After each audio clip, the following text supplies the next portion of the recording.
हम सभी देशवासियों को, पूरे पंजाब के वासियों को अपील करते हैं कि जहां पर भी अगर आप रेल रोकें वहां रेलवे स्टेशन हो, रेलवे फाटक हो, इस तरह की अनसुखावी घटना ना हो। कहीं बगैर फाटक के, बगैर रेल स्टेशन के कहीं पर भी रेल नहीं रोकनी चाहिए। जहां वहां जो रेलवे के कर्मी होने चाहिए तो उनको मालूम हो।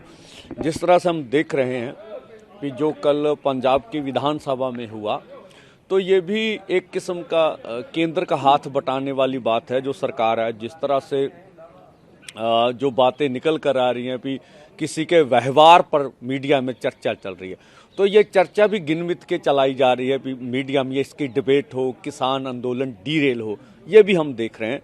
और उसी के साथ साथ जो सुनील जाखड़ जी हैं, वो जो केंद्र ने एजेंडा रखा था कि आप जो है कॉन्टैक्ट बेस खेती पर, तो वो भी हमें बोलते थे कि आप गाँव से पूछ लीजिए कौन सी चीज़ बीजना चाहते हैं, कोई क्या लगाना चाहते हैं। तो कॉन्टैक्ट बेस खेती के ऊपर ही ये कंट्रास्टेशन किया जा रहा है। और दूसरा जो सुनील जाखड़ जी ने बोला, वो साफ है भी, जो भाजपा ने हमारे किसानों के खून में उनके हाथ जो रंगे हैं, तो सुनील जाखड़ जी कोशिश कर रहे हैं उनका मुंह धोने की। तो ये जो दाग उनके माथे पर कलंक लग गया, धुलने वाला नहीं है। तो उसको जो मर्जी अलग अलग ढंग से बोला जाए, फायदा कहीं। अभी तक भी मोदी सरकार अपने चोन दंगल में कूदी हुई है। उसको किसी किसान का, खेत मजदूर का कोई फिक्र नहीं है। ना वो जवाब देने में, ना उनको ये है कि एमएसपी लीगर कानून देंगे भी कि नहीं देंगे, किसान मजदूर का कर्ज खत्म करना है या नहीं करना है, और C2 50% के अनुसार फसलों के दाम देने हैं या नहीं देने। इनके ऊपर तो मुझे नहीं लगता भी मोदी सरकार का कोई ध्यान है। हाँ, वो अपने कार्यक्रम पे व्यस्त है।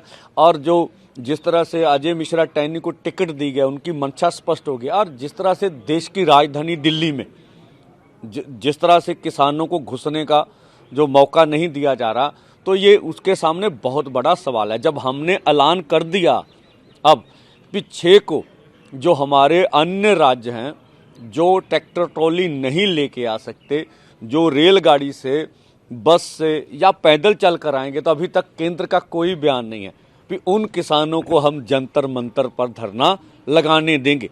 तो तब साफ हो जाए ना। तो ये दुनिया के सामने केंद्र की जो खोट नीति है वो सामने आ जाएगी कि ये देश की राजधानी में किसान को जाने ही नहीं देना चाहते। और लगातार जो मीडिया पर ये प्रचार चलाने की कोशिश की जा रही है, कुछ सरकार के आईटी सेल हैं, कुछ सरकार के खासम खास हैं कि आंदोलन कम पड़ रहा है, आंदोलन घट रहा है। इस तरह की हमें तो कोई लगती नहीं है। आप जहां पर आके खड़े हैं यहाँ देख लीजिएगा, लोगों का इकट्ठ देख लीजिएगा, और 10 का रेल रोक को देख लीजिएगा। और जब दिल्ली की ओर किसान बढ़ेंगे तब देख लेगा। या शंभू और खनौरी पर जितने बड़े तादाद में लोग जा रहे हैं, अब डबवाली में भी मोर्चा चल रहा है उनका अच्छी तरह से। तो लगातार मोर्चा आंदोलन बढ़ रहा है और इनको हमें समर्थन इंटरनेशनल लेवल पर मिल रहा है।